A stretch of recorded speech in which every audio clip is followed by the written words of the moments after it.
Bonjour, nouveau chapitre, ce sont les statistiques. De quoi s'agit-il? Eh bien en fait nous allons faire des sondages et on va essayer tout simplement de résumer les résultats de ces sondages pour les rendre plus faciles à lire.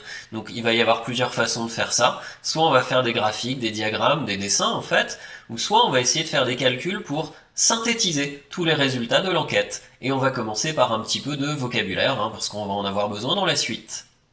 Et on commence par une définition. On réalise une enquête statistique lorsqu'on étudie un caractère sur les individus d'une population.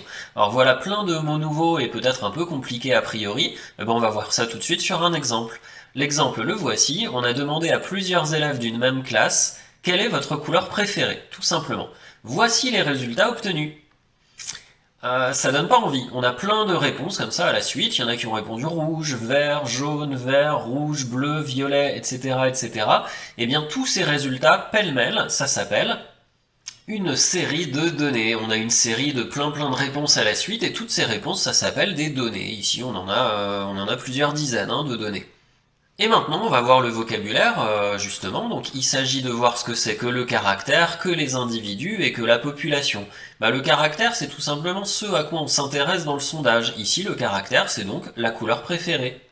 C'est donc ce sur quoi porte la question qu'on t'a posée. Donc, si on t'avait demandé, par exemple, je sais pas, ta pointure, eh bien, le caractère étudié, ça aurait été la pointure. Ensuite, quelle est la population étudiée? On a posé la question à qui? Aux élèves d'une classe. Donc, la population, c'est la classe. Et enfin, les individus de la population, c'est les personnes à l'intérieur de la classe, c'est tout simplement les élèves.